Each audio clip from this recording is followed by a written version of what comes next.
Eric Whitacre's work has caused a surge of popularity in choral music and choral participation across the USA. In the UK, his music is a little more divisive. Some openly love it, while others only enjoy it in secret. And I think this is because of the way he's bridging a gap between classical music, popular culture, and the language of rock music. So first let's look at his image. More than any other classical artist I've come across, Whitacre has mastered the use of social media as a platform to interact with his fans. He has a hyperactive Facebook account, Twitter account, multiple YouTube channels, Instagram, SoundCloud, a blog, and he uses these to constantly share free content, whether it's news, photos, videos of concerts, rehearsal footage, behind the scenes, works in progress, interviews. It's a wonder that he ever has time to compose anything. His most impressive of these social media projects is probably his virtual choir, where people record themselves singing their choral parts from their very own bedrooms, and Whitacre's team mix it into sometimes astronomically large virtual choirs, encouraging mass fan participation from across the world. And these projects have a very wide reach, but also seem to strengthen ties across his community. There's also, of course, his actual image, which manages to be both pop culture-y and fashionable, but also warm, friendly, and relatable. And in the modern era, when connecting with fans has never been easier, I think having an approachable persona is key to growing a thriving community. So I think both his image and social media use have helped him to grow a very strong online presence, especially when you compare him to most other classical artists. In this sense, he's helping to bridge a gap between classical music and popular culture. But of course, he wouldn't have this following in the first place if it weren't for his music. I want to argue that this too bridges a gap, particularly between choral and rock music. I always imagine this passage, for example, being a kind of nod towards heavy metal music.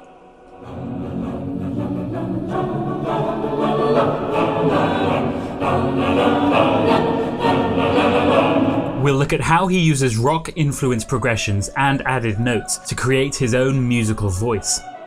So first, let's look at rock chord progressions. We can write out standard chord progressions by simply using Roman numerals. For example, this is a fundamental pop progression, capital letters meaning a major chord and lowercase meaning a minor chord.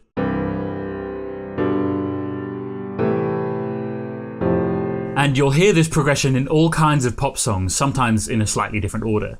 Rock music is a little different from pop. For centuries, music has derived its grammar from the 5/1 cadence, known as a perfect cadence, which is this. But with rock music, Alan Moore has shown how musical grammar is derived from the flat 7th to 1 progression, a kind of rock cadence. I would go further and say that rock music now uses the chord flat 6th as well as flat 7th, giving this effect. It also uses chord flat 3rd. So our primary chords are these. To take just one example from rock.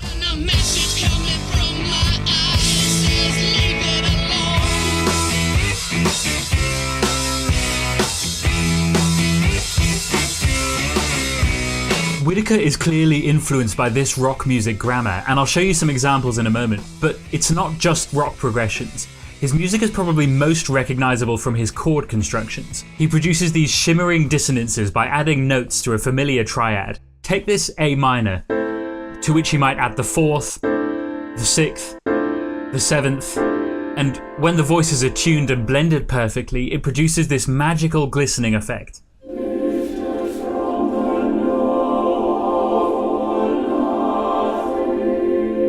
Or here, where he takes the D minor chord and simply adds every white note over the top of it. So it's the influence of rock's musical grammar, along with these glistening dissonances, that I think creates the Whitacre effect. So let's hear this used in some of Whitacre's most popular music. We'll look at Sleep, A Boy and a Girl, Water Night, and Lux Aurumque. And for now, I'll just focus on the underlying chord progressions, not the added notes. For all of these examples, I've written the Roman numerals beneath the music. So first, his use of flattened 7th and flattened 6th chords. You hear them at the beginning of Sleep.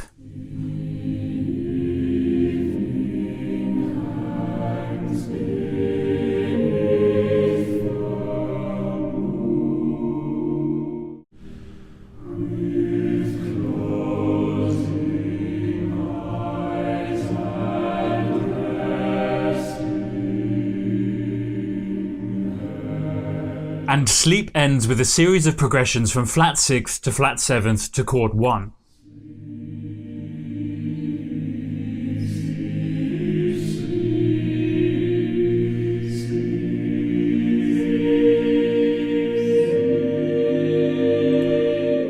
There are similar progressions in A Boy and a Girl, most noticeably again these flat 7th and flat 6th chords returning as in here,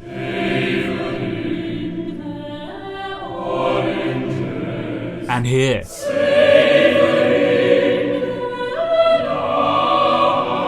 And we also hear flat 6th to flat 7th sometimes in Lux Aurumque, such as here.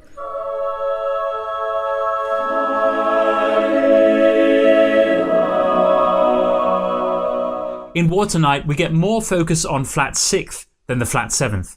In fact, the progression flat 6th to chord 4 to chord 1 is suggested throughout the piece and then fully realised in the coda.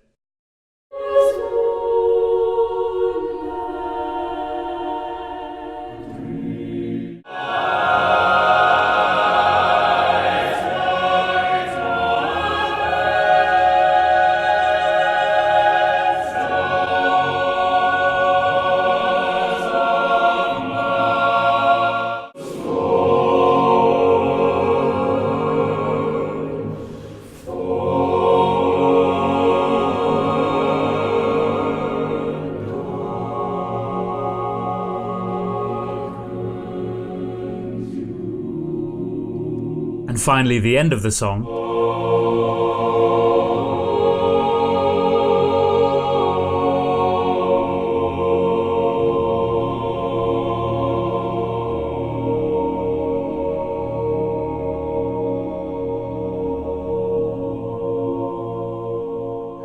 Now, what about the flattened 3rd chord? The progression we all know well from Smoke on the Water and other songs recurs at the beginning of A Boy and a Girl, but in Whitacre's own musical voice.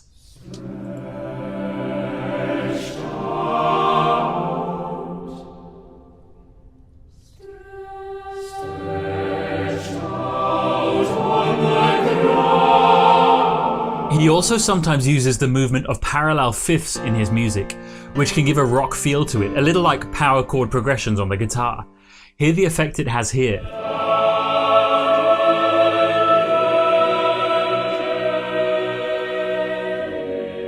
Or here.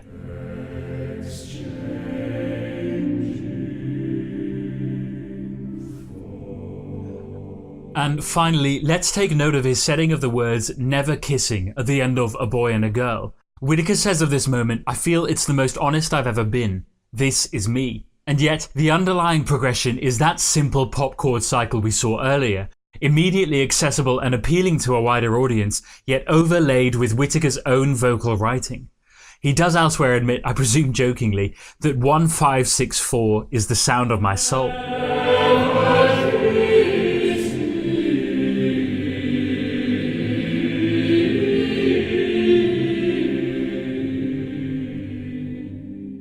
Though these rock chord progressions might be a feature of his most popular music, I wouldn't want to condense all Whitacre's music into this box. Whitacre's output includes many original, surprising and special moments which have nothing to do with these rock progressions, and as he goes on to write new and exciting things, continuously bridging the gap between classical and popular culture, he's definitely a composer to watch. Yet it is interesting to hear how Whitacre embraces influences from rock and popular music. He doesn't shun them, but he allows them to flow through his music, while simultaneously finding his own musical voice, which is immediately recognizable as Whitacre, or as he was once called, the hottest thing in choral music.